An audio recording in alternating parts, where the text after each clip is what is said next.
We ordered this rainy weather to draw you inside. It looks like we've drawn a few folks, so thank you very much for coming. My name's Jackie Mersich, and I am on behalf of the Outreach Committee of Georgian Shores United Church. Want to welcome you here today. First things first, cell phones, if you have some, please mute them or turn them off.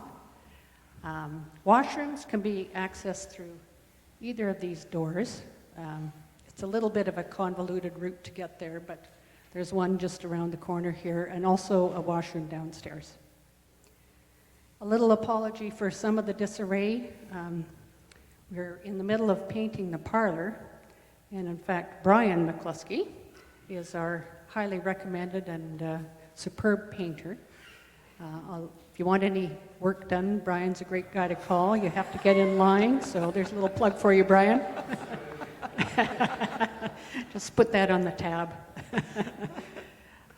If you are invited to join us in the auditorium afterwards. We have a few refreshments, and Brian and family will be there, so you're welcome to come and join us for some coffee and a few little treats. So the role of our outreach committee is to use our resources to benefit the broader community, and we look for opportunities to help us help others. This afternoon, we hope to celebrate and honor the accomplishments of our guests while showing support for the CMHA through our shared love of gardens. I want to especially thank Gary, Earl, and Brian McCluskie for making themselves available this afternoon. And at this point, I'm going to invite Clark McFarland, who's the CEO of the Canadian Mental Health Grey Bruce, to say a few words. Thanks, Jackie. I too want to thank you all for attending, and also thank the United Church Outreach Committee for organizing this, and Gary for donating his time, and really looking forward to the talk. I want to thank you for your support of the gardens. The gardens, if you're not aware, are just up at St. George's Park. They support both our clients and our community's mental health in a number of ways. The gardens are a social enterprise, so they provide people with employment. And as you may know, we all need a home, a friend, a job to support our mental health. They also provide a gathering spot for everybody in the community to come. And it can break down that stigma, that barrier.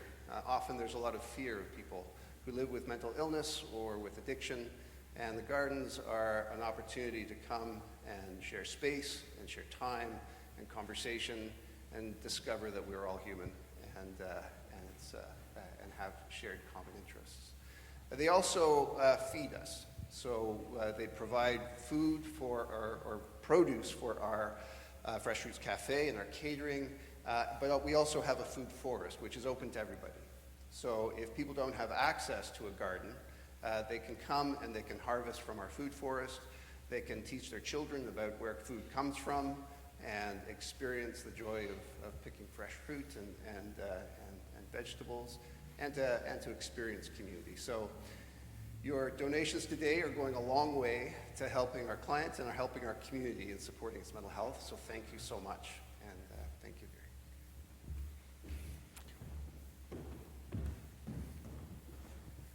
Well, I can't claim to know Gary or Earl particularly well because they were essentially gone from the community by the time I arrived. But I've heard about them a lot through their professional achievements.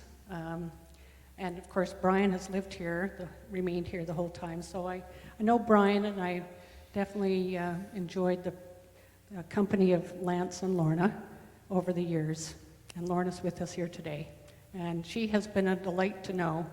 And you should be very proud of these three boys, Lorna. They've done pretty well. We're very happy to have them here. I need to make a small correction from the article in the Sun-Times.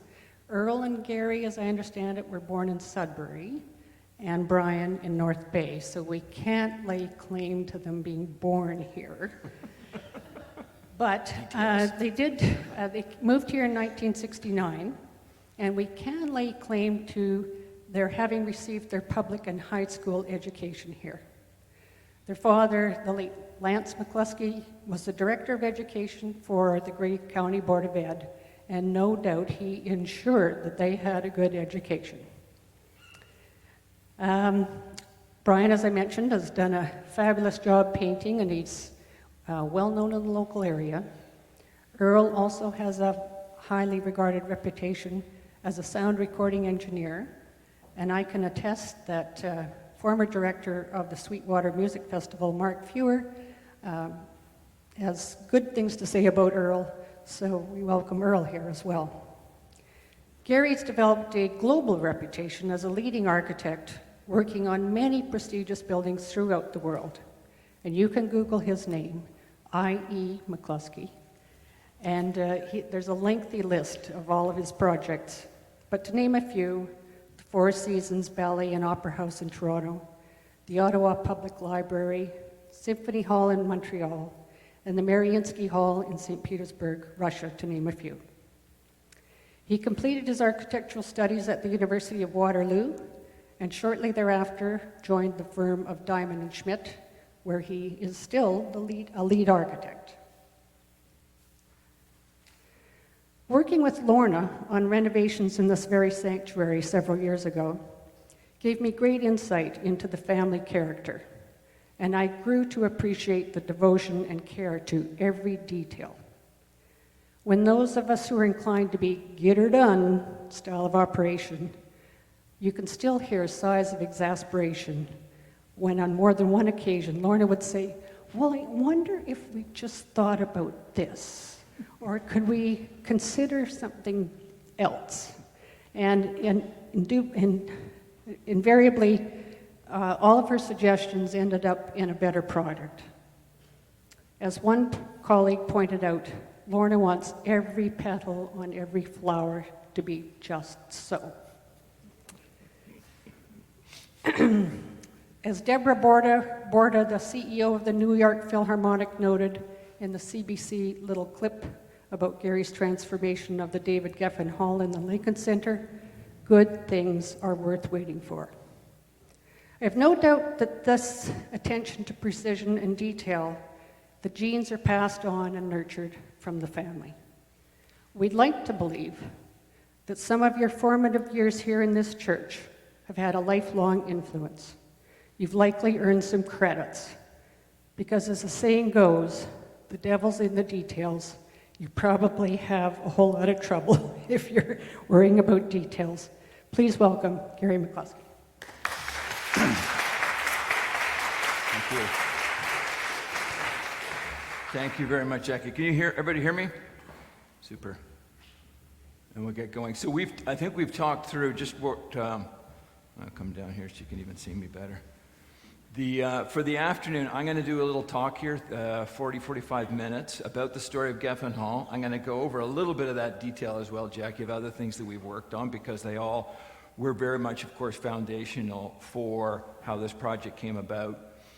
We have, I'm not sure if it was in the advertisement, but we have special musical guests here. So your reward for listening to the talk will be music by Brian and Earl. So we've got French horn and piano.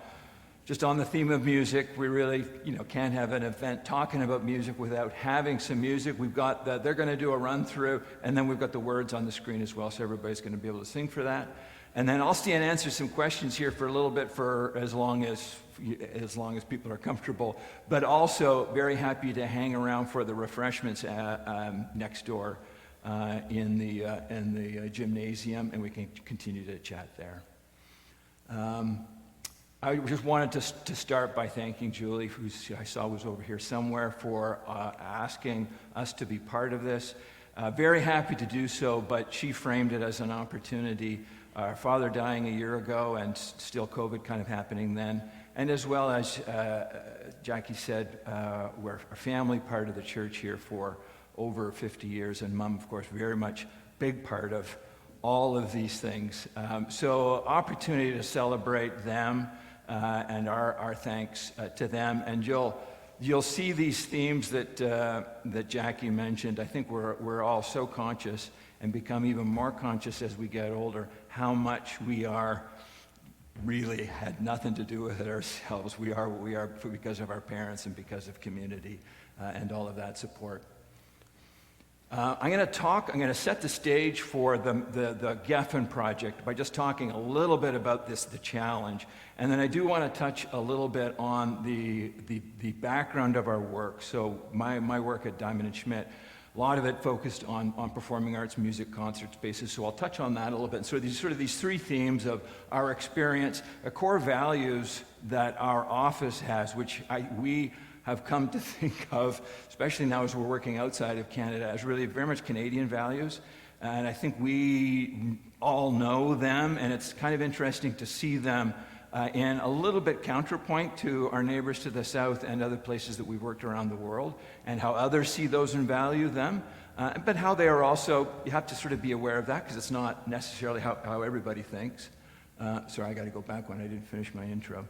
And then I'm going to talk a little bit about collaboration by talking about the Ottawa project, the Ottawa Library project. So I'm going to, in that middle section there, I'll touch on the work of the firm, my work in the firm, and just the ways in which that, I think you can really see that in the final chapter. I'll come back and talk a little bit longer about the Geffen project and how those themes were woven through it and the work that we did there. So starting with the Geffen Hall project, New York Philharmonic played for 100 years or so, not all of them, but at Carnegie Hall. That was their home. And so the starting point of their story is post-Second World War in the 50s, as New York and all of the world is sort of emerging out of that. They, like many other places, were building new homes. So Carnegie Hall was threatened to be, maybe it was going to be demolished. It's time to move on. So there's the new, what was called Philharmonic Hall, the first building as part of the Lincoln Center complex. And you can imagine what they were going to, their own concert hall, and they were going to be part of a campus with the opera and the ballet and the Juilliard School and this wonderful new building on the Upper West Side where New York was expanding. Philharmonic Hall was the first building of that complex to be completed in 1962, so they were really breaking the boundaries. They were heading out into this new era. Here is that concert hall in 1962 as it opened. It's this wonderful new hall, their home. You can imagine what that opening night was like. Here's Jackie Kennedy. The glamour and the celebration of that event. Here's Leonard Bernstein, who was the conductor of the Philharmonic at that time. This is that opening night concert performance. It was fairly, and it's written about now, fairly famously noted, even on opening night, that this is not the concert hall they thought they were going to be coming to. One of the guest conductors in that first year said, it'd be best to blow it up and start all over. And so I think everybody's been involved in a project. You can imagine how disappointing that must have been. You've moved to a new home, and all of the optimism and the sense of opportunity that you were going to have there, and it's not working. So here's 1963, a year later. I'm going to have to make myself move here because all of these stories are really interesting. But famously, during the working drawing process, the board of the Philharmonic was challenged by the editorial board of the New York Times about the seat count in their new hall. Oh, you're only going to have 2,200 seats, and you're coming from Carnegie Hall, and they've got 2,800 seats? Why is it so small? I thought this was a concert hall for the people. I thought we were expanding. So at the last minute, they made it wider, and they didn't consult with the acoustician. That's the story of how it didn't work out. So this issue of the width of the room is the wrong proportion for sound. And so, yeah, it never worked. And so here's 1964, 2 years later, they've already built a shell around the orchestra to try and move their sound out. Here's 1970, they've completely reworked the inside of the hall. They're trying to now transform or renovate this concert hall. Till 1976, this is like a dozen years, 14 years later, they demolished all of the interior and tried to rebuild it. They rebuilt it on the shoebox hall model, which is the traditional form. Should have been a good hall. Now, unfortunately, and this is a little bit trickier to understand why exactly this didn't work. Because the best acousticians of the era, the best architects of the era, they're bringing that kind of effort. But I think in retrospect, what we think is they just didn't do quite enough. They tried to rebuild it in 3 months over one summer. It just sort of wasn't a big enough change. So here we are in 1992, and they've again started to renovate the interior of the space to try and get a hall. You can see on stage here, all of these have little, we call these the bongos, got added, these sort of shell spaces on stage. Philharmonic Orchestra famously had to wear earplugs. It was so loud on stage. And of course, the challenge for the audience in the spaces. So all of that is going on. And this is when we arrive on the scene in 2015 for Philharmonic and Lincoln Center, who are sort of co-partners in the project, have resolved we really need to take this on in a major way. So we'll come back to that. I'll touch a little bit on, so in the meantime, Gary, Diamond, and Schmidt, what have we been doing that kind of brings us to the crossroads of how we sort of arrived there? So this is the Four Seasons Center, the Opera Ballet in Toronto. It opened in 2006, but its history goes back to the late 90s. We had just won a competition. There was a minor pause. Cameron, who is here today, was born on November 20th, 1998. So I always know when the opera started, because 2 days later, I was supposed to be at home helping out. I think you know how that went. The project was starting, and so on the 22nd, I went into work, and we started working on the new project. So Four Seasons Center was really, this was our big, we had done some theater work. Jack had done some theater work in the 70s, but this was quite a step up for us. We won the competition for this project. It's all about wonderful social spaces in the lobbies that can be used for things like lunchtime concerts. The design team, I worked directly with Jack as a designer on this project, and many of the other people in this photograph were part of our projects in the performing arts and music for the next 20 years, and the key partners here were involved in the design of Geffen Hall. The core of that project was also about great acoustics, 2,000-seat hall, and it was about great architecture and great sound and how those come together to make a great space. And that is the foundational piece through all of these projects. There's a kind of a quite well-known story that building on the success of the Toronto Opera House, the head conductor of this opera house in St. Petersburg, Russia, was touring in town, heard it, was introduced to us, and we ended up doing this project for the Mariinsky. Some of the same ideas, but really rethinking them in terms of the kind of the classical city of St. Petersburg. So these glowing onyx walls in the lobby spaces. Again, I worked directly with Jack on this project. This was a 5-year project, and this is where we really, I think, cemented our sense of having a capability in working with spaces for music. Again, 1,800-seat room. You can sort of see things starting to build here. We started to work with wood in this space, and that has become a motif of how we work in the interiors of spaces for music. At the same time, we started working on several other projects. So others were asking, have you working on other projects locally? So Richmond Hill, just outside out of Toronto, we did the 600-seat room. Here you can see we started to work with wood as a primary material for the inside of the space. Working in Burlington, we did this is just me, I included that because it's shocking how time goes by. I don't know who this young guy is. 700-seat room with variability. So another theme that I'll talk about in the Geffen Hall project is a great fundamental character about a natural acoustic, but the ability for it to do many things, like we are here today, an amplified talk in a room that is made for music.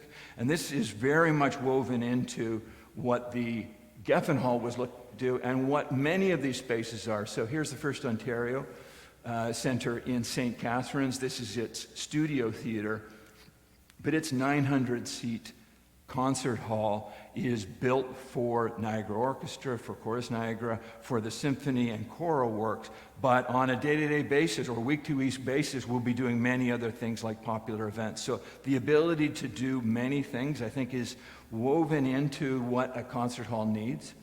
And a kind of a final project on our experience, the concert hall in Montreal, and I kind of put this one at the end of this series because this room, and here I am with Don Schmidt in that space, this room, 2,000 seats, warm, built for acoustics and using wood to create this wonderful warmth. So we opened this room 2012, 2013. 2 years later, when we got the call from the folks at the New York Philharmonic, they knew of this room, and my first meeting actually with the project manager, he had a book that we had published on this, and he had it open to this photograph, and he said, "We want one of these." So just that kind of question of how do you end up on a project, I'm sure you found this in your own lives in many ways. It's sort of years and years of walking along a route that arrives somewhere which was maybe where you were always going to get to, but you didn't know it along the way. Core values, I'm going to touch on just a little bit, this idea of values and how we approach design. So Jack Diamond, our founding partner, came out of the school at the University of Philadelphia and worked with Louis Kahn, who was sort of one of the great masters of architecture of mid-20th century. And what's really interesting about Louis Kahn is it's contemporary architecture, but it is really grounded in traditions. So these ideas of making an amazing courtyard space, in this case the Yale Center for British Art, the idea that there's a gathering space at the heart of every building is that came out of Louis Kahn's tradition, and it's really sort of central to how we think about almost every project. You can ask us to work on anything, and we'll immediately start thinking about how we can make something for a community and a collective character, a collective presence. So like this room we're in today, just always thinking about those sorts of space. I think it taps into Canadian tradition, so everything from the Eaton Centre, where that idea of a gallery, where we're in a space together and the communal experience is central. Heritage spaces, this is a renovation that Jack did of warehouse spaces in the east of downtown Toronto, where at the core of it was a courtyard space, and that became part of sort of the social environment of this network of spaces. We did the student center at York University. This is a place for students to gather. Same idea, can we make a courtyard space? Academic spaces here at Guelph Humber, long tradition of courtyards for classrooms to be built around. In this case, we glazed it over, and it's sort of a social, informal studying space. City Hall in Cambridge, where again, that's maybe not what you think of immediately when you think of a City Hall space, but it is a wonderful way of expressing a quality of community, is somewhere where we can all be together. And so they find many informal uses for this atria. Here's another, the business school at Laurier, another use of courtyard. But why I wanted to talk about this as well is it's very much how we think about these spaces for performance. So this art gallery space was an example at Queen's University where we took that idea of a multi-purpose court gathering space and we brought it to the front of the building. So in this case, it's really sort of the entry lobby. And so when you now look again at the Four Seasons Center in its lobby space in Toronto, that's what we're imagining a lobby is. It's not just for arriving at 7 o'clock for a 7:30 show. It's a space that's there all day long. So we suggested to the opera company, why don't you use this as an informal performance space? And that got built into the character of the lobby space in Toronto. And then a third little detour is through the idea of collaboration. And as architects, I think we're very aware, very conscious that architecture is a collaborative art. Music certainly is. I think musicians know that in their core. I think all of us know that that's very important to everything that we do. It's certainly, whether we're working with clients on a project, working with community, working with orchestra, working on with the other experts that make a project, the way in which collaboration is central to making really good architecture. It's something we're very conscious of in our firm and in our work, but just something we like to talk about because there are ways in which we think talking about that together helps us all sort of shape that endeavor, that it's a team that we're involved, that we're working with. Ottawa Library project was pretty interesting because the outset, the client group coming together here, which was the City of Ottawa and Library and Archives Canada. So it was a joint municipal and federal project. The first time in Ottawa they'd come together to do that. And because of what they were trying to do was so much a part of working with the community, they said to us, even as we were proposing to be part of the project, they wanted it to be designed in collaboration with the community. And I'm going to have to admit that's a little bit daunting to say, because imagine okay, we're all of us, really? All of us are going to work on that together. But it really was, I've done enough of that to sort of go into it with a sense of, well, let's make something great out of this. And just to say, it really was a tremendously positive experience. You can see on the blue, this is the location of the new library. Folks who are generally familiar, there's Parliament Hill, so just colored in red here, all the existing buildings that are part of the parliamentary precinct. This is going to be the first new building, part federal, part city, but the first new federal building in 30 years as part of the precinct. So, amazing kind of opportunity to work on that kind of a building. Here, these are just little diagrams, Parliament Hill, National Gallery, amazing collection of neighbors to be working with. And Ottawa is a tremendous, as many places, Owen Sound is another great example, how these cities are built into the landscape. In the case of Ottawa, the river, the escarpment, nature, the city itself, and so all of these coming together. But just the small theme I'll just touch on is working together. So we did 4 series of workshops. We had over 1,200 people participate. At each workshop, we actually had folks around a table working. We would bring models for folks to work on together. And it really was a tremendous way to learn from how people were relating to the design and gather ideas to turn it into a design. So I'll just quickly kind of touch on that. Our first workshop was about building blocks. So these are kind of the basic concepts of the facility. And here, I won't get into the huge detail of it, but we sort of showed 1, 2, this idea of 3 separate buildings together and this idea of 2 interlocking buildings around a communal space. And what was coming out of the workshop was a combination of these 2 ideas. People really like the idea of the interlocking, but they also really like the idea of these peaks. Can the building have some really great character? Which are, sort of wonderful feedback to get. And just, then 18 months later, working with a lot of other ideas, those ideas were woven into the final building. We then worked on workshops and spaces, and here, but now that you've seen the first chapters here, you won't be surprised that we were working with the idea of a courtyard space as central to the idea of these 2 institutions coming together. So the library and the archive as these 2 L-shaped buildings coming together to make a new building, which was joint. And sketches like this that we presented at those first workshops, again, here is what that atrium, courtyard, gathering space looks like in the final design. Things like reading rooms that would be high in the building and have great views out to the landscape. These were the ones where we got the most positive feedback and where folks in the community were encouraging us. So here is one of the reading rooms in the design. This is now under construction. So a multi-purpose space that might also be able to spread out into the landscape next door. And what that room will look like. Again, children's discovery spaces, ideas about gathering spaces for children in the library, reception spaces, which could also be reading rooms with views to the Ottawa River. And so just these ideas that really came out of these meetings were central. Here was another example of we presented 3 ideas of landscape. One of the themes was how much of this is going to be soft, natural landscape and how much of it is sort of harder surface gathering. And I mention this one because to my surprise, I thought of Ottawa as gathering spaces. Some of the uses they want, I thought they would want more hard landscape. Absolute opposite. The connection to nature was much more the theme that both our client group and the community wanted to see built into the design. And so that's what came out of that. And then just finally an idea about the natural materials really became the theme for the architecture.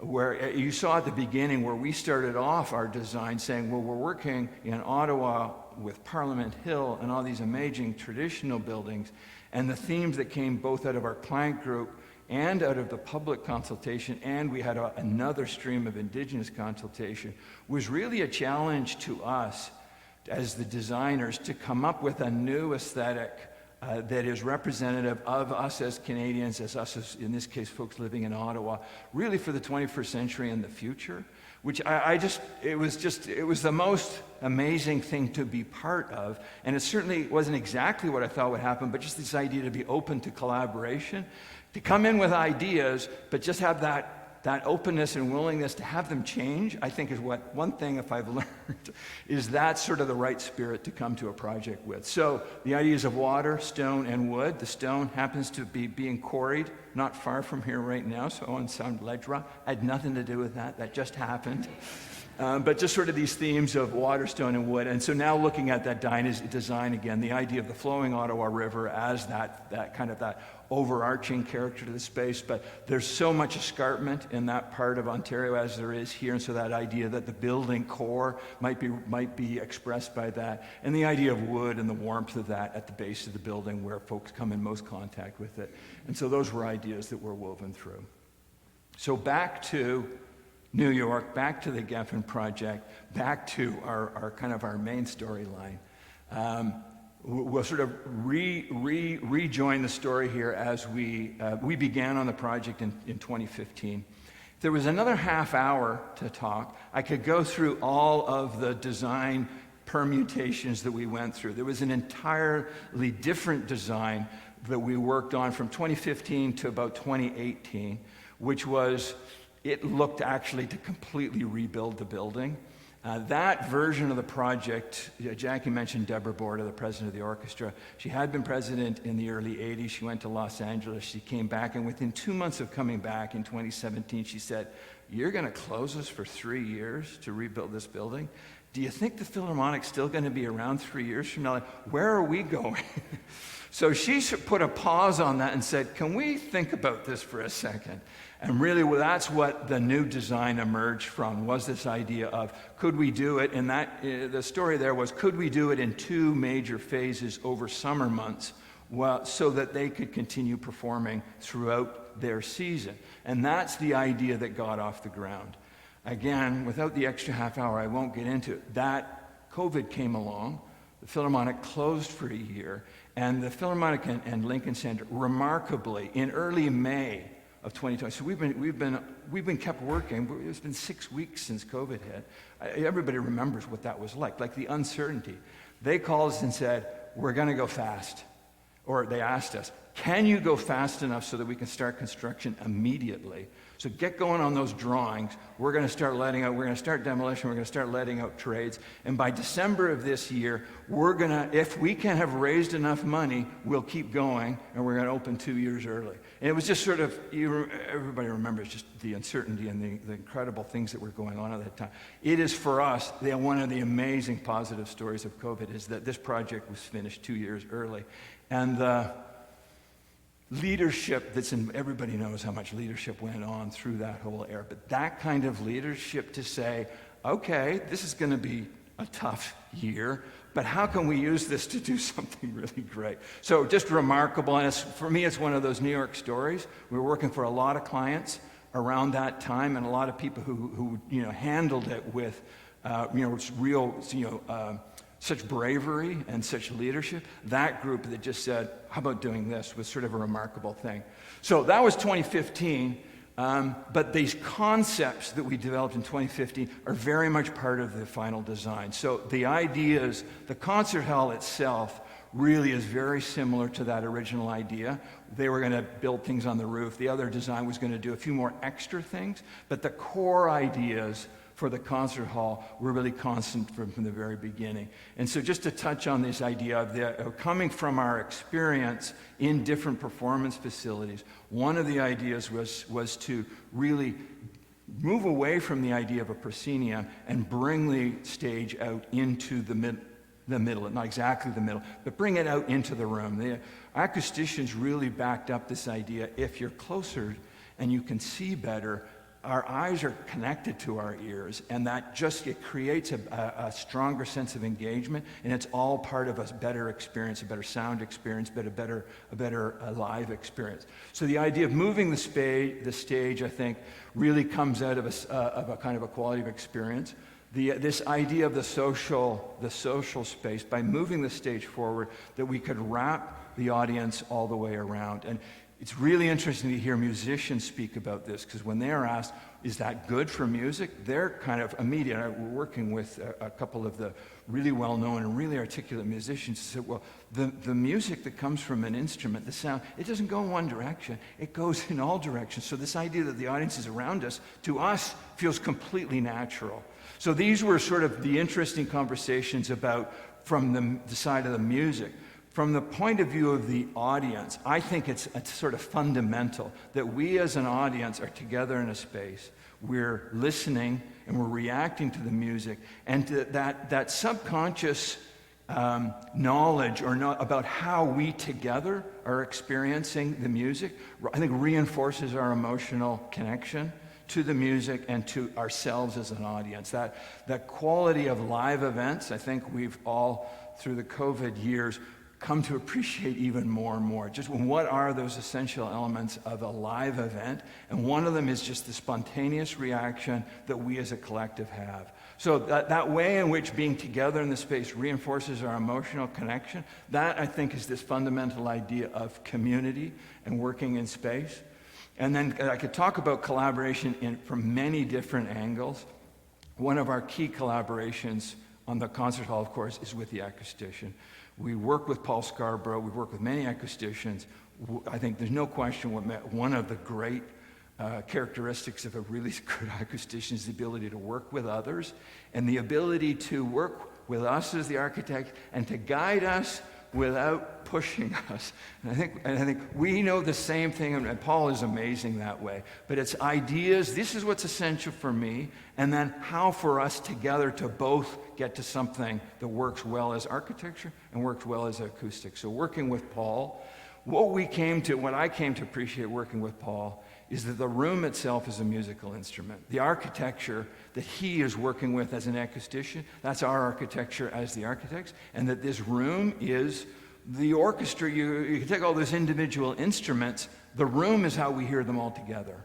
And so that way in which you're really thinking of the room as a musical instrument, that was sort of our eureka moment for how to think about the architecture of the space. So we really thought about the design of musical instruments and tried to apply that to the overall room. So that's the themes that we started. And so this is just a quick walkthrough of the renovation of the space. So here we're in the old Philharmonic Hall, called Avery Fisher through the 70s and 80s. Here we are moving the stage forward, completely demolishing all of the walls, ceiling around the stage as well. So those are all going to be rebuilt. We demolished all of the balconies and all of the side walls. We did keep the balconies at the end of the room and re-raked them. We completely demolished all of the floor and re-raked the floor of the orchestra. So when you're in that new room, it literally is, almost all of it, except for some fragments of the concrete core, is an entirely new room. It was like building a ship in a bottle.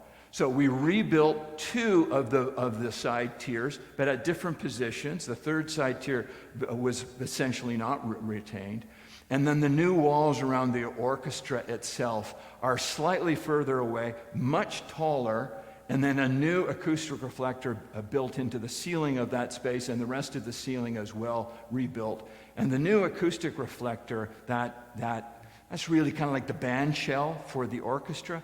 All of those are moving parts, and what's remarkable is how little movement is required in order for the orchestra to hear themselves differently, and in order for us as the audience to hear them slightly different. And these are now all about the fine grain of the strings, of course, are spread all the way across the stage. And so in the first testing concerts, strings on one side were saying, it's too sharp what we're hearing from us as a section. So these minor adjustments were being made in the first several months of concerts as they adjusted their sound, but also as the room was able to adjust in response to how they were hearing themselves and how it was thought that could be improved. So this is a computer model of that finished room. And the next slide is next slide if it'll come. Here is that finished room, and so now you're seeing the space. I'll just touch a little bit on the architecture and how we made the elements of the room. And so we really we kind of thought of it as, I've just got a couple more slides here as we kind of walk around. So here, able to get much closer, and literally here we are in these seats that are behind the orchestra.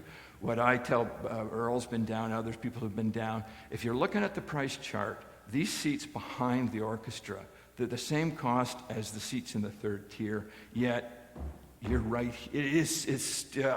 I'm going there all the time. I'm trying to sit in a lot of different places because I want to hear it in a lot of different places. But it really is remarkable, and I think they're pricing them low in these first couple of years because they really want people to try them. But I have no doubt that that's going to adjust as people just learn to or enjoy how much that experience of being close to the orchestra is. These sort of 5 materials I'm going to touch on are, again, this musical instrument. How did we design it, and what was the color and texture and feel of the elements? So wood is the backbone. It's kind of the beat of the design of the room. It wraps all of the walls. And again, musical motifs were sort of involved in our thinking on all of these. So sound waves and the idea that if the sound had affected the walls and it kind of created these ripples of texture, that was sort of a character we were after in almost all of the materials. So the wood on the side walls as a kind of a sculptural expression of a musical sound wave. Here's the beech wood, so the milled logs. Here are the guys. This is in Salt Lake City, a company called Fetzer. Again, an amazing thing about working on this kind of project is it's the absolute best folks. So, one of the best millwork companies in the continent. One of the competitors actually coming out of Quebec, a lot of Canadian companies involved. So here are the guys setting up the jigs, gluing these together. Here are the solid and the ripple panels. We use the finishing coats to get the color balance just right between these two. And here they are in the room itself. To me, this is this sort of deep, honey-colored, rich feeling of wood, I think, is that backdrop for all of the feeling in the space. We kind of can't, here we are just sort of seeing a view of that. That way in which the architecture can set an emotional tone for you as you walk into the space so that you're sort of ready to listen to music and you're ready for the emotion of the music to affect you. That's where I think we can participate in helping create a great sound, just kind of creating this environment. These light fixtures, so a chandelier above the stage. We called them fireflies. And our idea was that they would be able to move around and kind of twinkle. And again, that idea of how can you embody the idea of music in a space? Well, the idea that light's flickering maybe has a connotation of music. Here are the 12 different prototypes that we went through. This company is called Eventscape, and they're actually based in Etobicoke. So this was one of the easy ones to get to during COVID when our travel was restricted a little bit. Here they are in the space, and here is so at the beginning of each concert, orchestra comes in, audience comes in, lights go down, and the firefly light fixtures do this little dance to kind of set the stage for a concert starting. All ideas are stolen. So I remember the first time I was at the Metropolitan Opera in New York. When you come into the Met, there's a chandelier that hangs over the space. The orchestra comes in, and it zooms up into the space to let you know a concert's going to start. So this was our homage to the Met chandelier. So we gave Geffen Hall its own. And here are those light fixtures hanging in the space. This acoustic reflector over the stage, this Paul Scarborough acoustician, every part of this room he obsesses over with his team. This space, this material, probably more than anything else. This is where he has the ability to tune the room and the ability over time. We have a similar device in the Orchestra Hall in Montreal, and new music director joined 3 years ago and adjusted these panels, the Montreal version, again, so that he can slightly change the character of the sound for something that he, in that case, is looking for. We built in this little motif of the kind of little clover leaf. Again, the idea that smaller texture and a kind of a note that then joins together with many notes to make that device. This is a company called Chrysler. They're in just outside San Francisco, and this is the process that this company has set up. They basically drill a jig and then pour the resin into it to make the panel. Remarkable process. And so we visited this plant as well, again, just partly quality control and partly just to see this amazing process.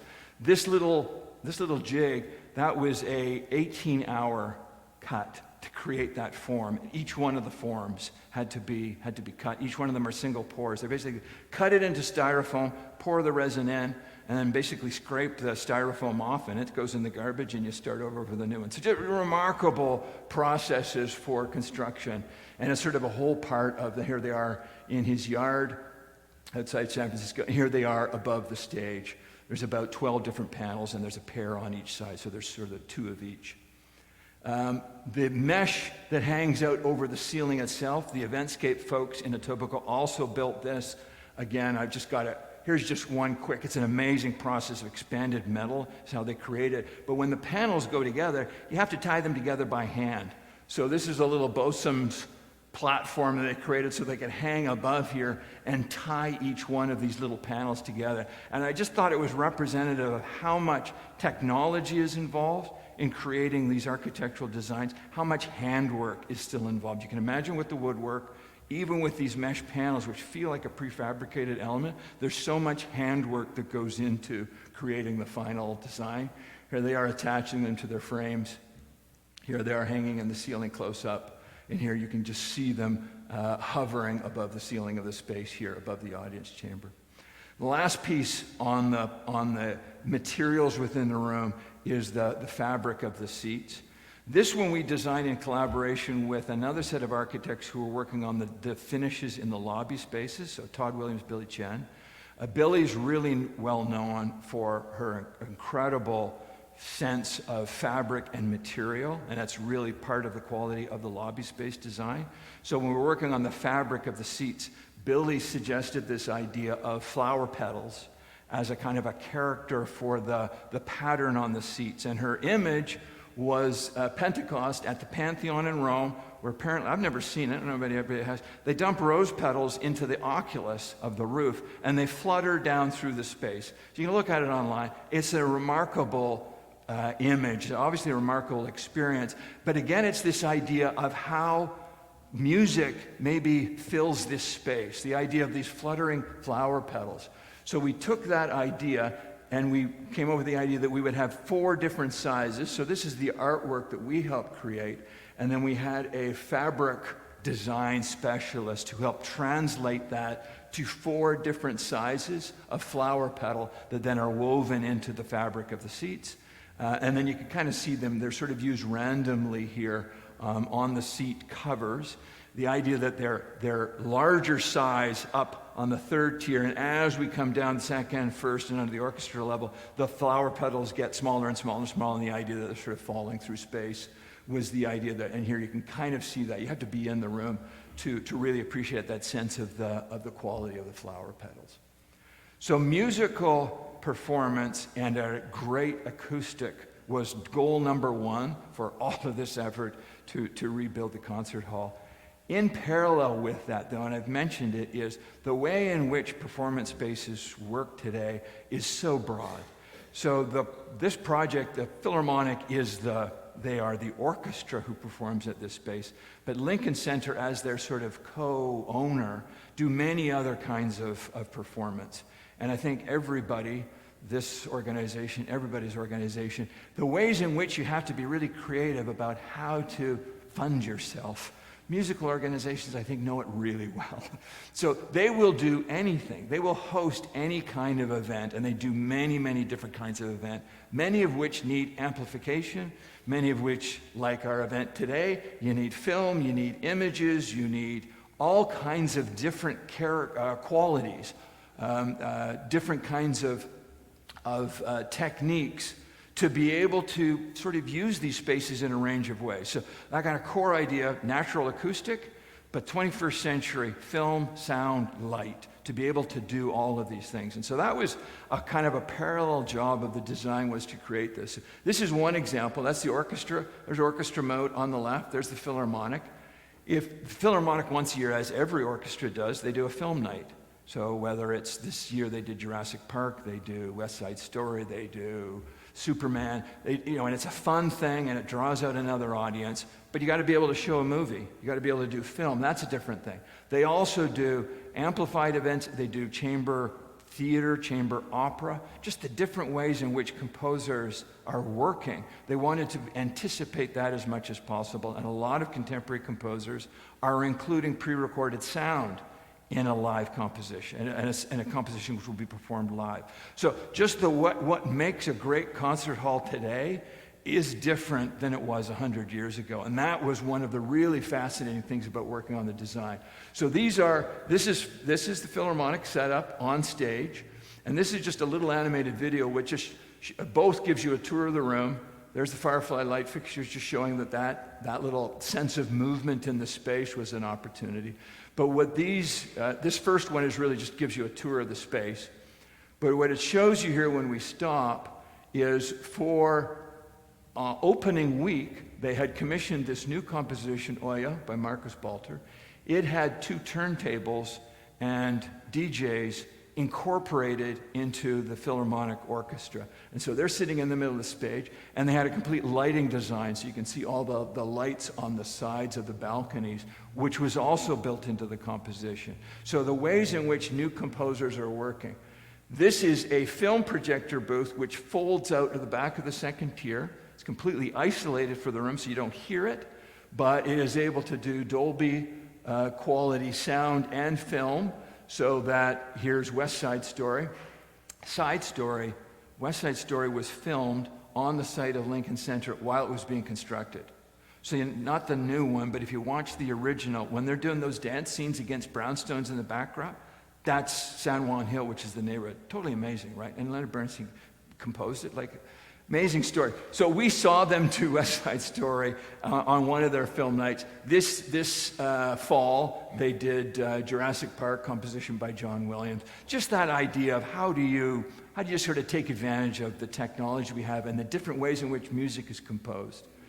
Other ways, those panels over the stage, they can all completely flip so that more acoustically absorbent material is present. Lighting trusses, speaker clusters can all drop from that. And so for essentially a pop or rock act, you have the projection of the enlarged size or the different ways in which character comes into the space, but also the ability to change that acoustic quality of the space. So again, as part of the actual opening day concert, they had commissioned a piece by Etienne Charles called San Juan Hill. So really, Lincoln Center and Philharmonic are really, along with all of the social themes that emerged out of both COVID, but also Black Lives Matter. It was amazing to watch them say, okay, we're opening up again. How can we open up and try and weave these themes that our community and culture are grappling with? How can we have that woven into the compositions we're presenting? So the opening night was San Juan Hill, this composition by Etienne Charles, and it was a mix of his Creole band with the New York Philharmonic, had visual projections, and had this amplified music mixed in with the natural sound of the Philharmonic. So it was amazing, and it's certainly what they should have done. I was still astonished by it, that on opening night they were going to present a room which its fundamental idea is a natural acoustic. The first time they presented it was a natural mixed with amplified events, mixed with visual projection, which I just think we'll see more and more of in coming years and decades, but that we had this sort of breadth of capability. 2 or 3 weeks later, this is for them is a rental night. So, amazing organization which is called Stand Up for Heroes. So this is a fundraising for a military organization. Stand Up there's a lot of comedy, but it also had Bruce Springsteen. So the idea that this space can handle these sort of popular outreach concerts and events as well is very much built into it. I'll try and wrap up here. I got a couple more stories, but I just want to let you know that the musician spaces were completely renovated in the hall, the rest of the building as well. This is its own story, so I'd need another half hour to really get into this. But if I can tell you one little story, in 1969 there was one female musician, Oren, and in 2001 she's still there. But she has been joined by 40 or 50 other women. So over half of the orchestra is now female. And so as you can imagine, the dressing room spaces really need to keep up with that, as we do on the lobby side as well. So it was just one of the themes of, can we separate showers and washrooms from the instrument storage spaces so that we're set up for the next 50, 100 years to be able to accommodate the orchestra. These are just some of, this is just an example. All of the red spaces were completely changed. The existing rooms on the left, so the musician spaces were buried in the building. They got moved to the outside where they have contact with natural light and view on the north side of the building. And then some of the orchestra lifts took that space, but also these multi-purpose front of house, back of house, flex spaces were built in. And then this is a really neat theme. Offices which existed at the corner of 65th and Broadway. Probably the most visible corner in Lincoln Center was inhabited by offices. And so I'll show you later, we turned that into a small performance space on the corner of the building. All the way up at the top of the building, that's where we moved the offices. And they wrap all the way around here. And because we had much fewer patrons, audience at the third tier, we took over a lot of that space and took over what was lobby space not being used and used it for office space. So just sort of a little touching on the complexity of what was going on outside of the auditorium was equally interesting and led to equal levels of change. This is just the whole back of house space. It's like an ant farm of activity, from stage door, musician spaces, musician practices, and then levels for the administration at the upper level. All of the lobby spaces also completely transformed, and transformed again in the same themes that I've been talking about, where how can the social experience of coming to a live event be supported by the architecture of the spaces, and how can those spaces have great range of flexible use. So again, would be another half hour to dig into all of this, but just the quick bones of it: stairs and escalators, which inhabited the front layer of the original lobbies. We pushed all of those back to midpoints so that this area of red, which was the size of the lobby in the old Avery Fisher, here in the new Geffen, all of that expands out to the space. The box office, which was buried, we moved out to the corner. What's one of the first things people are looking for when they arrive, if they haven't downloaded their tickets, is box office. So bring that where it's natural. And then I'll show you the restaurant that they built on the corner here, which overlooks Lincoln Center Plaza. It's an amazing location. And then here is the little informal concert space. I'll show you that. And here's where the video wall is. So just coming, here's our new box office, which instead of bank tellers, way behind glass, is basically folks who want to chat with you about music. They will love any opportunity to talk to their audience. Coffee, a place to hang out on the corner of the center. A cafe within the lobby space. And then here is, the restaurant is called Tatiana. It overlooks the Metropolitan Opera. And on Wednesday, New York Times came up with its top 100 restaurants for the year. Guess who's number one? And the reason, we all know how much effort went into this. So we did the first design, which was just laying it out. Then our partners, Billy Chen, Todd Williams, they took over, did a whole updated design. And then they had restaurant specialists come in, and they took over and did a third design. And each time I would look at it and go, yeah, that's better, that's better. Until the point where the chef and the whole creative team come in, and then they spent a year. So if you ever wonder what it takes to be number one restaurant, amazing amount of time. And you can imagine the investment. But for Lincoln Center and the Philharmonic, they saw it as an opportunity. This is, the mix, Caribbean, African, Black American cooking. The leadership of the Philharmonic, in this case really Lincoln Center, said, this is an opportunity we're going to do a restaurant. We know what our community, how diverse it is. We know what the themes are that are going on.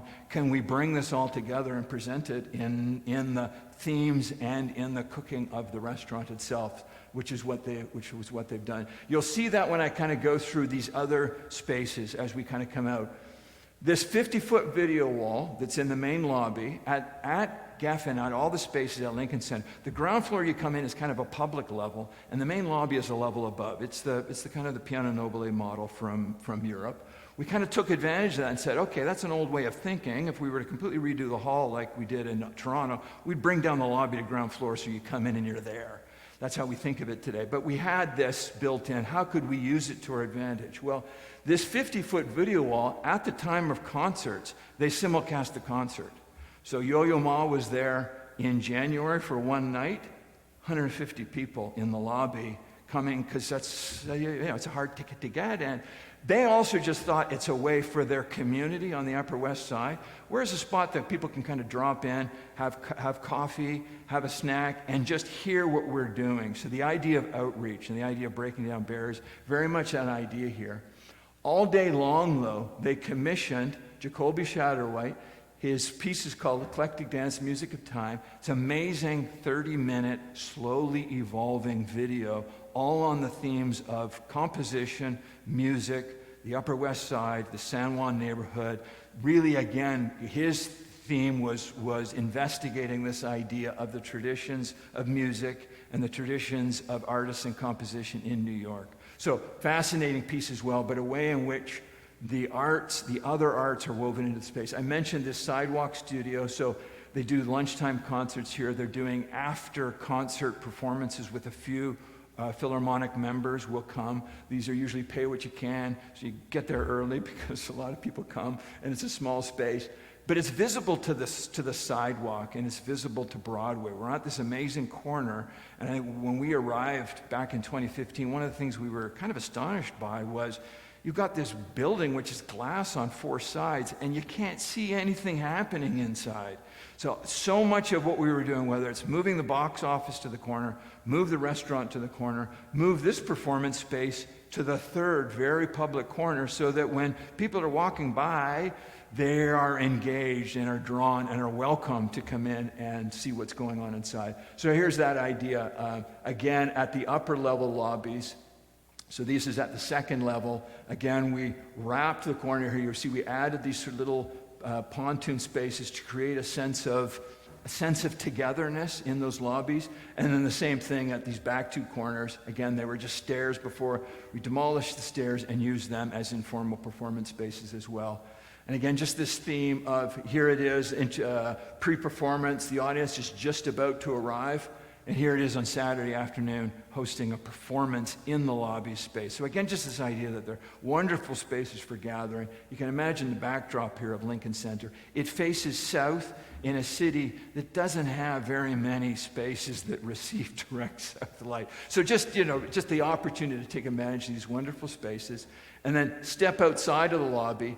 This terrace always existed, didn't really connect so well either to the inside or the outside, so we added more doors, added bars, public art was located, and now these are much more spaces, much more used. Here's that sidewalk studio on the corner of 65th and Broadway. Performance happening on two levels here, the upper level as well. So just the idea, we weren't remaking the outside of the building, but we were remaking the interior on a building that's made out of glass. So the interior we really thought of as how it could express itself to the outside of the building and change the outside feel of the building. Along the north face of the building, which was always a little bit of a blank wall, the idea that this is just, you see the technology they use to cover buses with advertising, so that peel and stick. It's the same technology here, but it's a commissioned artwork. Again, this is on the theme of San Juan Hill, and it's just very funky presentation. This artwork and the video artwork will be there for 18 months, and then they've set up and endowed a program where new works will be commissioned. And so over time, every couple of years, these artworks will change. Here we are, view from the plaza. And here we are, that very first view I showed you of Philharmonic Hall when it was the only building on the block.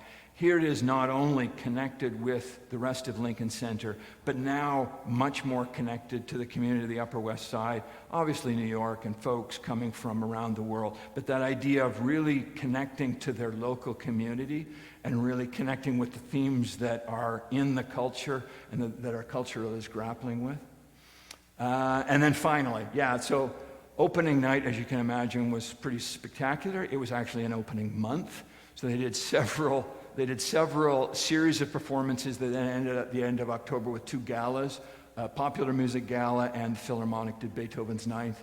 on the popular music. Well, actually, both nights, they used this confetti cannon with this red confetti blast. I didn't know it was coming, and so it was a tremendously uplifting moment in 2 nights of performances that were both really special. Just to touch a little bit on the design team. So the 2 presidents, Philharmonic and Lincoln Center, are on the left.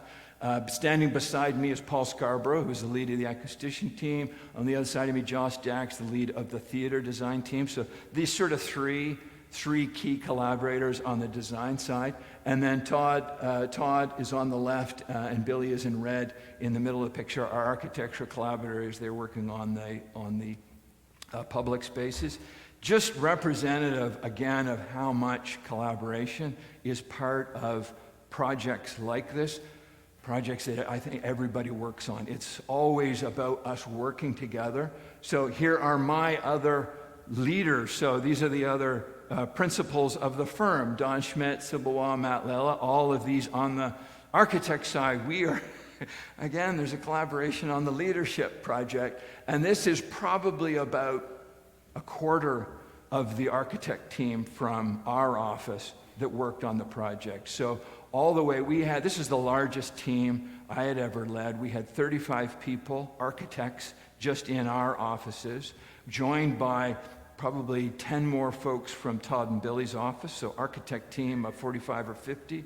You can imagine with acousticians, theater designers, structural engineers, mechanical engineers, a couple of hundred people. This guy, where's Graham?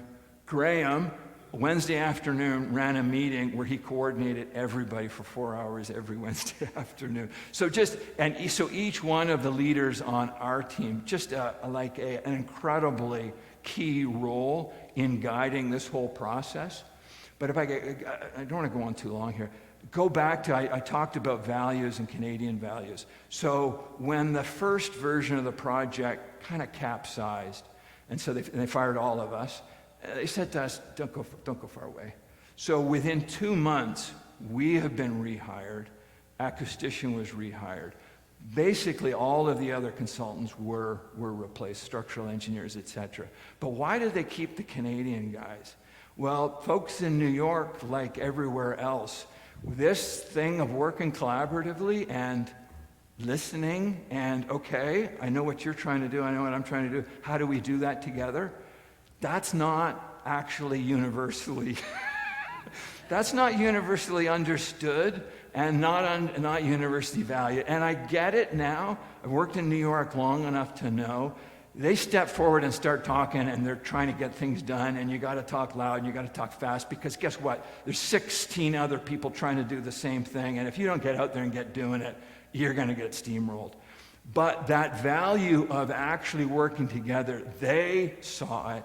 They valued it. They brought us back. And so just that idea of values that you know you have and you know you think are important. And there are some times when they say to us, yeah, okay, quit being so Canadian. What do you really mean? So they do that. They do know that. But they really do value it as well. So I do just kind of want to touch on that a little bit. I can have the same conversation on the construction side. Turner Construction was incredible to do this kind of project in the middle of New York, in the middle of COVID. At their height, there were 750 tradespeople on the site every day, which is, you can imagine what that maybe feels like. You are walking down corridors, and there are people everywhere. It really was remarkable. It was a remarkable atmosphere. Even they picked up on this spirit of cooperation and collaboration in a way that not every project does. I mentioned Graham again. Folks like that on our side, who on the construction side as well would say, okay, I get it, you're upset, but can we slow down, calm down, and talk it through? And so just that whole spirit, I think, pervaded the whole project and was part of that sort of, a really kind of positive environment around the project. And then, of course, the press. This could be another half-hour conversation or presentation. The way in which these two organizations set up for good press. You're not going to get good press if it's not a good project, but you're not going to get written about. In their case, they started talking 4 years ago and started to lay the groundwork. So I've got here everybody covered it. It's remarkable. New York is the center of media in U.S., North America, and is a world center. So not surprising that Architectural Record, who has, their editors are in New York, their writers in New York. Yeah, they came to the project. I toured them through 3 times during construction, so yes, they wrote about it. And it was really kind of that way, that sort of center of media as well as center of arts. So they're able to tap into it in ways that are kind of fascinating. But just that kind of character, this is Zach Wolf writing after those sort of first concerts. Zach had toured through the project probably 6 times over the 2 years of its construction. He covers every concert the Philharmonic does. Adam Crane, who's the VP of Communications of the Philharmonic, said, I feel for other people. We get covered too much. If you can imagine him saying that, because every performance is going to be written about in a way that if folks cover, if you follow music, it's just, the media landscape has changed. TSO does not get covered to that degree. Other orchestras do not. They still do in New York. So Zach Will, the sound, like the whole experience of being there, is far more immediate and warm. The sound was glistening and lucid. We hear with our eyes as well as our ears, and simply seeing your fellow audience members sitting above and around the stage makes Geffen sound more human. So you can read a lot, and I could have a whole separate thing here, because it's not the sound of Carnegie Hall, that completely nut lush 19th century sound. It's not that, because that can't do a lot of the 21st century things. So it is a new sound, but I think it is really being appreciated by the music press. Our acoustician Paul Scarborough says, that's fine, because you've seen what they've written in other halls that actually weren't actually that good. So he said, discount that. What are the musicians saying? And so, what are the musicians saying now, and what are they saying 2 years from now, when they actually have learned to use this instrument together as an orchestra, and when other orchestras have come and felt it and used it and explored its capabilities. So Paul, who has been this kind of voice of wisdom and patience throughout the whole design process, is doing that now again to say, yeah, we all feel like we've got a really great concert hall. That reputation will emerge over the coming years. We certainly have our fingers crossed, and we certainly think it's going to be seen that way. But his comment, I love it, is great concert hall is made up of 3 things: great acoustics, a wonderful architecture, and a history of performance. So we got to wait for that history of performance to emerge, but I think we've set the foundation for that. Some of you have seen this piece by Chris Reyes. I really appreciate it, because she asked, she was great. We walked around, we toured different places. At a certain point, she said, so did you bury a loony at Center Ice? And I had not thought of that, which I hadn't done. So in retrospect, think of that for the next time. But we had this moment when we signed the beam that rose up, and it now is buried up in the rafters at Geffen Hall. And it happened to be Walter's group, who are out of Hamilton, who provided the steel. So guess what they have on their steel? They got a big Canadian Leaf there, and the Leafs were in the playoffs again when this was happening, so I was hopeful. We'll see what happens with that. She also said to me, you must play an instrument. You love music. You must play an instrument. And so I had to admit, I don't play an instrument. However, I have 2 brothers who both play instruments. They actually, Earl did music composition. Brian, who many of you maybe don't know, composes as well. So they are wonderfully musical. But who's the most musical is my mom. And so we grew up around music. We grew up around music here, at this church.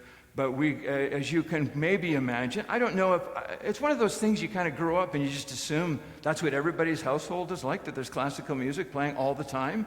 Is that true? I've discovered it's not true. I was surprised. So I just thought that's how and now I live that way as well. So music is woven into our DNA, thanks to our mother.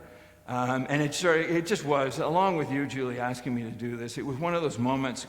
A couple of people asked it in the media, but Chris asked it as well. And by then I was used to answering and saying, well, yeah, no, I'm here because of my mother. My mother directed me towards architecture, and my mother was always about music being in any space that we're in.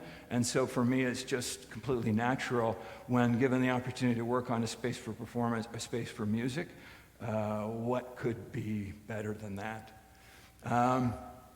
So now, what you've been all waiting for, Earl and Brian are going to do, and I think they've agreed they're going to do a first run through without us singing. There we go. And then we'll do questions. Is that all right? Someone had a question?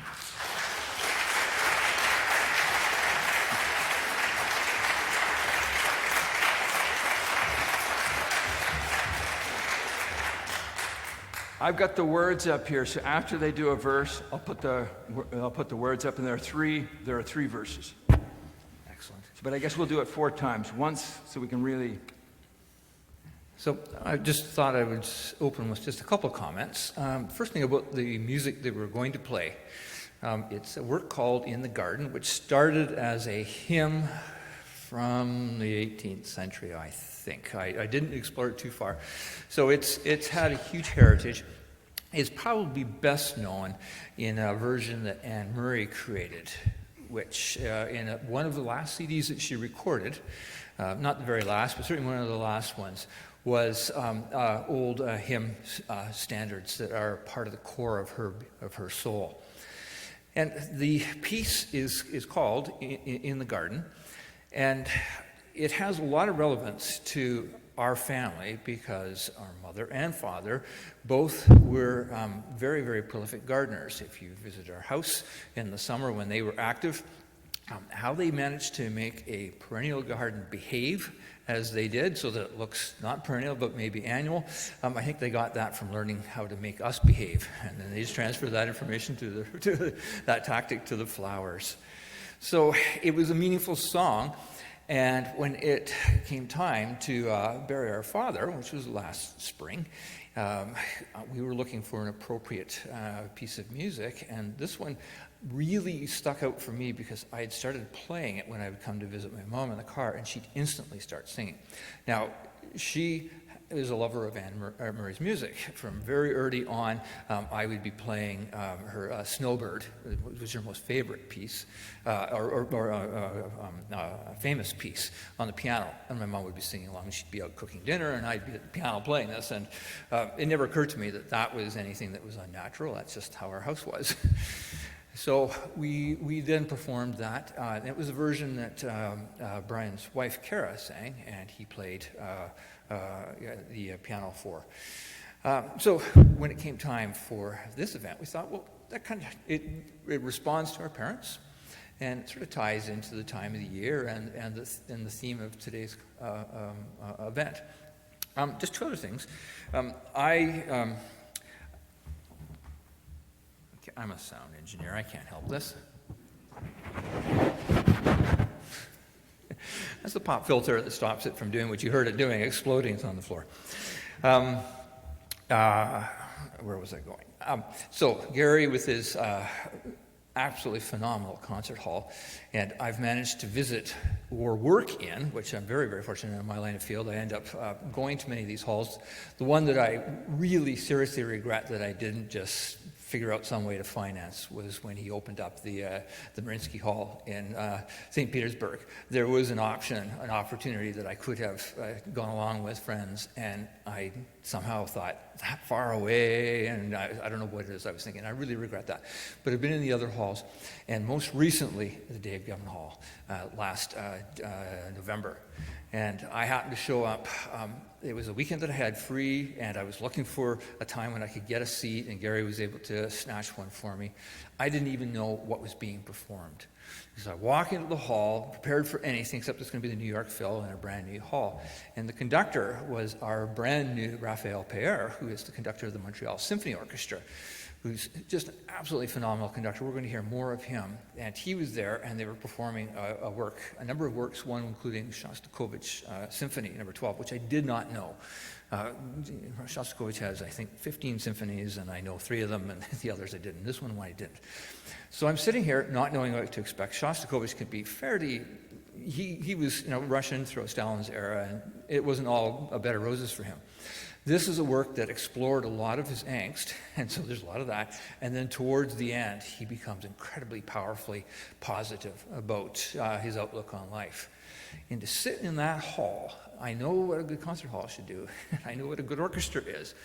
And to have this music unfold for me, for the first time for me, to hear new music, a brand new conductor, and an orchestra with a lot of new members in a new hall, caught me so off guard. And it's still a moment that I carry with me for my life. Just to sit there in the final chords with some of the best music you've ever heard in a hall that beyond description. And this is what people are still not sure whether they can say that, because you don't want to be somebody to come along afterwards and say, well, I don't think that hall's so good. That's not being said about David Geffen Hall. So I think history is going to shine very, very favorably on this one. Again, Gary's right. You really have to give it history in order to know it.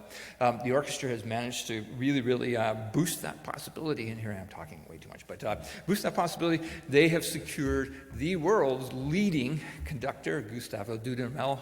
Some of us refer to him as the Dude, who is a product of Venezuela with El Sistemo. He's the LA Phil conductor. The person who hired him there is on the board at New York Phil. She's retiring in June, and before she did, she snatched him away. I think we're going to see history in a big way. And in 2 weeks' time, if I can snatch a rush seat, because I did not get off my butt soon enough to book the seats, I'm hoping I'm going to walk into that hall and hear history happen. Because the orchestra is being led by, the last time before it becomes their permanent conductor, by Mr. Dudamel himself in Mahler's Ninth Symphony, which is arguably probably one of the greatest symphonic works ever written. So, exciting moments, exciting times there. The last comment I just wanted to make, and this is just an illustration of the character of my brother, Gary. Throughout all of this, you've heard what he's had to do. I mean, he's leading this massive team on an incredible project in a compressed time span, and it has to be right. And for me, if I was presented with that, everything else in my life would become secondary, third, fourth. I'd like to think that I would still keep this particular moment, because all throughout this, our father was fading and passing away. And I guess the two priorities in Gary's life was that building and keeping his family intact, so 3, and spending time with Dad. He was up every week. And he took on the job. There were 3 of us, and only one of us could be with each of our parents. Brian was, because he's naturally here, was the person that could go into the facility. It was my mother. And Gary said, I'll take on the responsibility of Dad. It could have been me, but he said he would do that. And he was there faithfully. And my dad, I knew it, because I would come in and I'd have to be talking to him through the window and so on, but just finding out. And my dad relied heavily, really leaned on that, because he didn't go into that dark night gently, as they say. He fought to the last moment. But that was, you see what Gary has done with the building, with the collaboration team. That extends into his family. And as he has said, we all know this, Brian and I, we know this. This relates to the upbringing we had from our parents. And we know that we were part of the community of this church, and it's hard for us to, because we were young, but we know that that reflects back to the community of our church. So we're very grateful. And without saying any more, I will attempt to play. I did let this instrument go, I should tell you, for about 20 years, and I've only picked it back up again. So if there's the odd little sour note. As Gary said, Brian will do a little tinkling on the piano. I'm going to play the first hymn, verse and chorus, and then the words will magically appear on the screen, and you can sing along. I'll probably tootle along a little bit, and that will be the end.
Okay, I know we promised questions, if you still want. Happy also to do the refreshment area questions also. But anybody has anything? Yep. You mentioned numerous times that reincorporating the wood into your design concepts because of its reflective strong values and everything else. What's your wood of choice? So I'm going to have to say, we've pretty consistently used beech, which is what we used in Geffen, it's what we used in Montreal, it's what we used in St. Petersburg. We used oak in St. Catharines and oak in Richmond Hills. We have used other species. What we did in New York was pretty interesting because, again, it was a kind of project where we could test out things and we could do mock-ups of things. So we actually mocked up the panels, a good section of the panel, in both white oak and in beech, and we were able to sort of share that with our board level group. Was called they were kind of called the partners. So the sort of partners committee, who were kind of our design committee, but also with the acousticians and the theater designers. What's wonderful about the beech, and this has been stained. A lot of woods, like oak, the grain of the wood is part of what you love about it, that it's got a lot of grain. But when you use a lot of wood, the grain can be very present. And so what's pretty neat about the beech is the grain is there, but it's soft. And so it lets us do sort of sculpting of forms with the wood or pattern or different things with the character of the shaping of the wood. And the grain of the wood is there, but the two things sort of don't compete.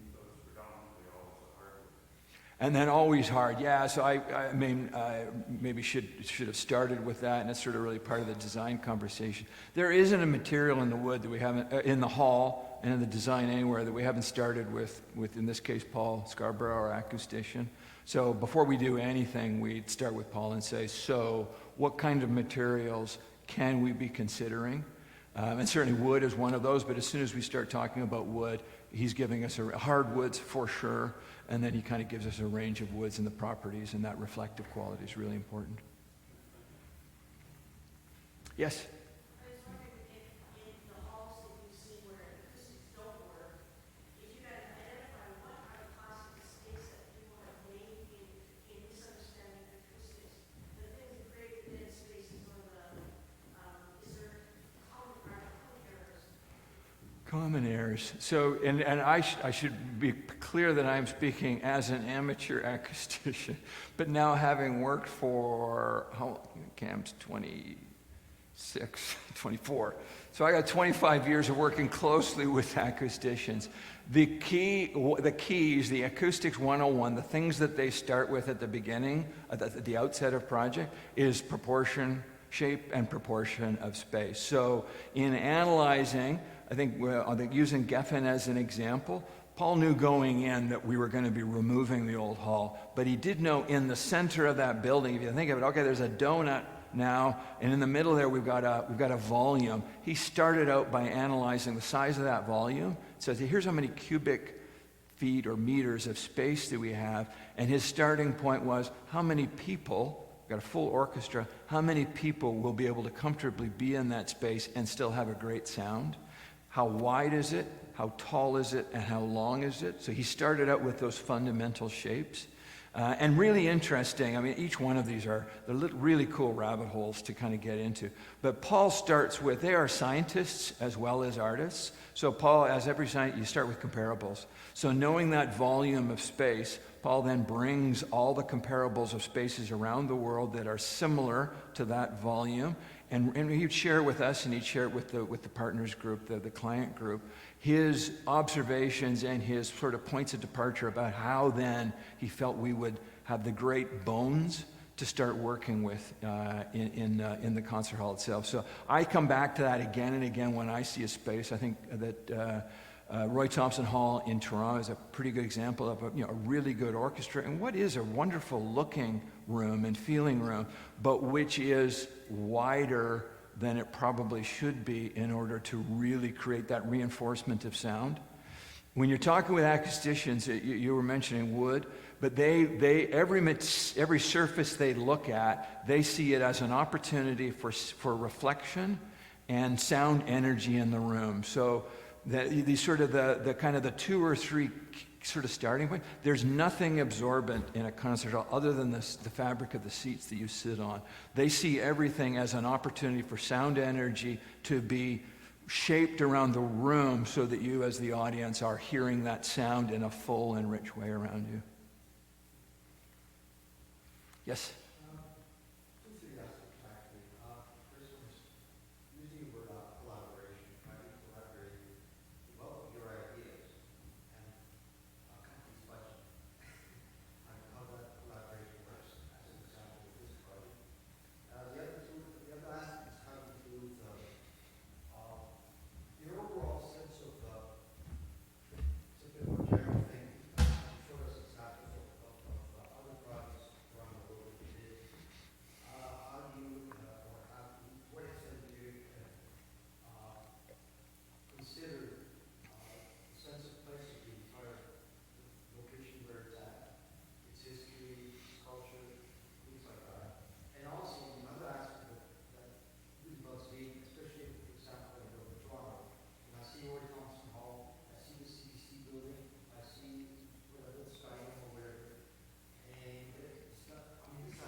So I'll tell you, those are all really neat topics, and all, yeah, very much central to our process. We certainly begin a project with the objectives of the project, what we call functional program. What is the thing? 2,200 seat concert hall in this space, and what's the budget? And so we're at every point along the way, we work, you talk collaboration. There's another key collaborator is the cost consultant. We've got a great, for us, internal to our office, a famous story for the Opera House in Toronto, where they had set 110 million. It was crucial to their, and at that time, and where things were. I mean, I think it was really understood to be fundamental for them as in the end, a nonprofit organization which would have limited government support. The budget was really, really important. So all the way through that, I mentioned this idea of lobbying coming in at the ground level and going into the room. I think it's something we feel now, accessibility instead of building ramps. Well, why don't we just walk right in, right? Yeah, you'll have level change for environment a little bit, but that sense of connection. But what was interesting there is we started out with the idea of raising the auditorium because it's a tradition.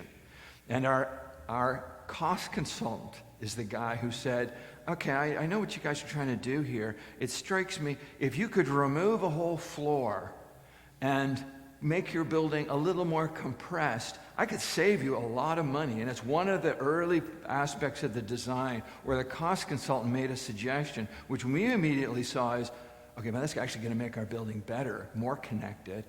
There's a whole side story there. It had a lot to do with loading and loading in a kind of a simple way for a lot of economics involved with operating a facility. But we figured out how to get both the loading dock and the people arriving at a level way. So budget is each way along the course we are doing costing, and it's woven in like structural engineering is woven into the design process.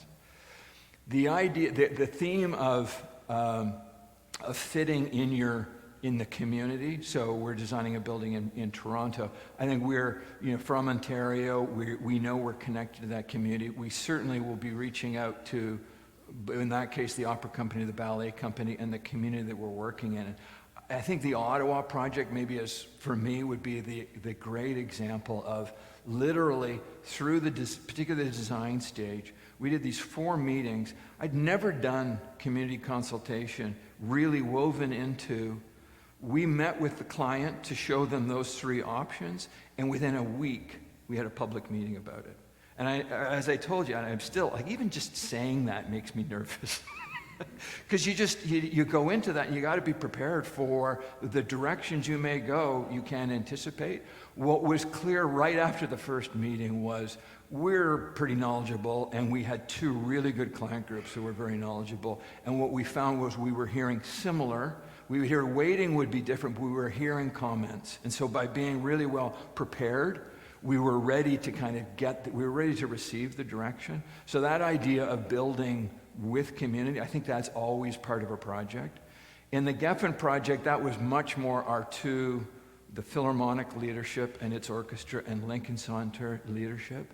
And that idea of creating, they knew they had in us folks who really knew concert halls. The partners that I mentioned, Williams and Billy Chin, Todd and Billy have worked in New York. They actually live a block away from Geffen Hall. Their office is a block away. And Todd and Billy that was sort of one of their roles. They're great architects in their own right, but they were that New York vibe. And I know we kind of felt, well, gee, I feel like we could kind of do that, and I can now tell you at the end of the project, there's no way we could have done what they did. There is I mentioned it, there is a kind of a character to New York. It is an intense environment, culturally, spatially, physically, economically, all of that. The way I describe to people, the moment for me was, you take the population and the GDP of Canada and put that's the 5 boroughs. Essentially the same thing. So I don't think there's any question that kind of population and economic activity happening in that environment it's a different thing. And so Todd and Billy tapped into that. Everything is turned up.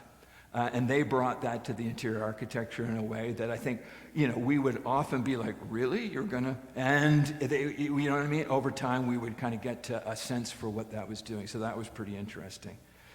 Your whole your question about urban context.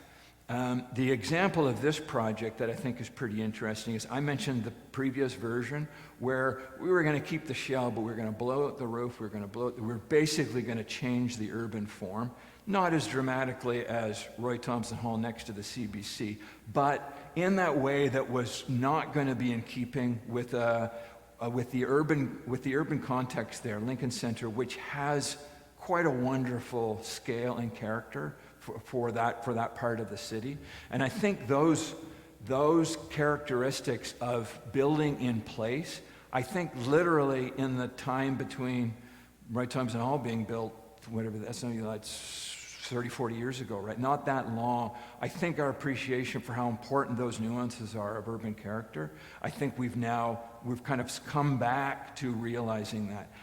The example of the building, those are the best acquisition architects of their era building, Roy Thompson Hall, in that they would build a concert hall effectively around the idea of a circle, which ask any acoustician, can you do a great concert hall in a circle? It's not. The form doesn't work. And so when you analyze that building and the concert hall that's in there, they're basically reshaping the interior to try and make a circle work.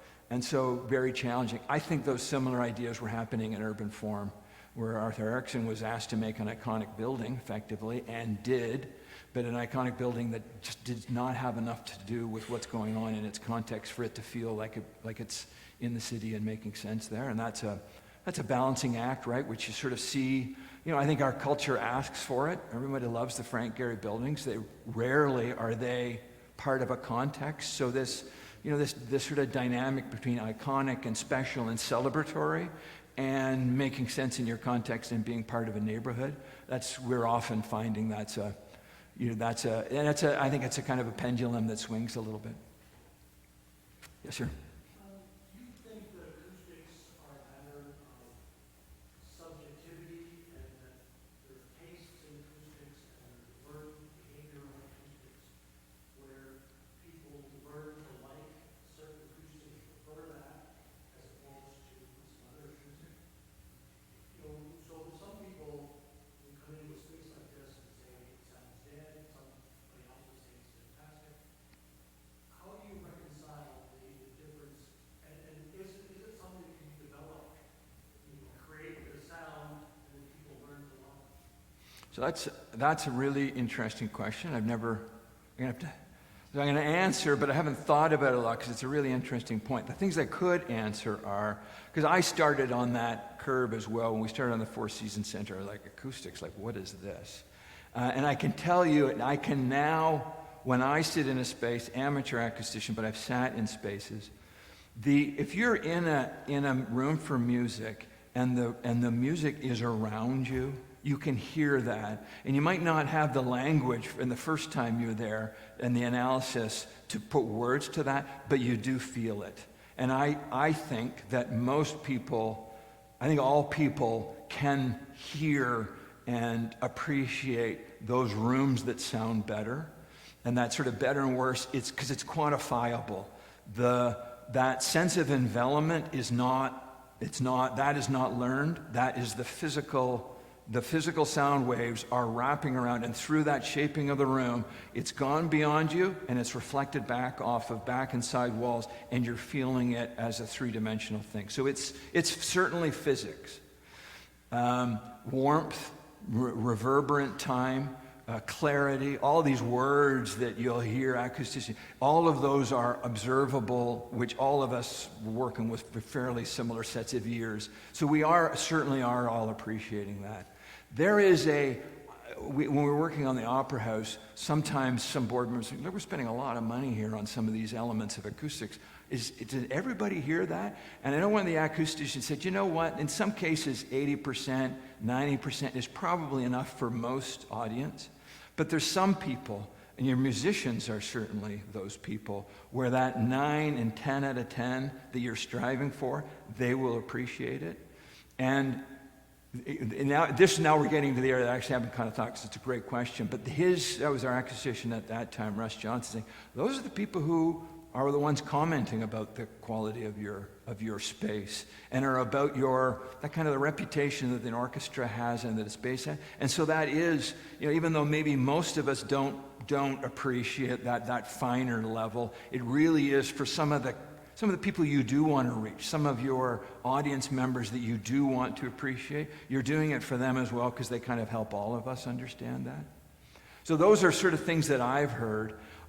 We attended a concert at Wright Thompson Hall, and then the next night went to our hall in Montreal, and I could, when I could get them side by side like that, I could hear the difference. And I think that's what a trained ear maybe can do, with hearing those two spaces, 3 months apart. You can sort of train yourself. Is your preference for one or the other a learned behavior? Because supposing you're both good in some way.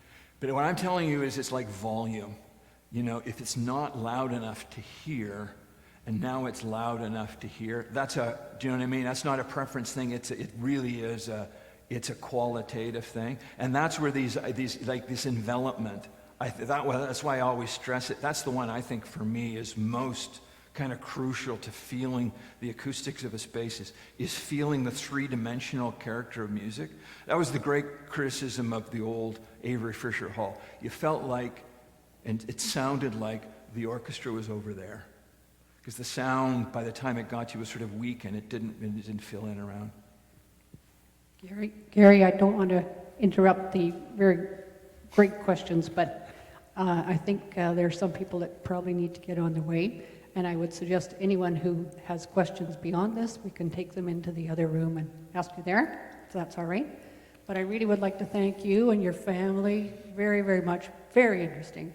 I knew you were doing great work, but this is really over and above what I ever thought. So congratulations on all your efforts, and I really want to get down there and hear this music in that hall. So can we just show our appreciation to Gary? Thank you. Thanks, everybody. Thank you. Thank you.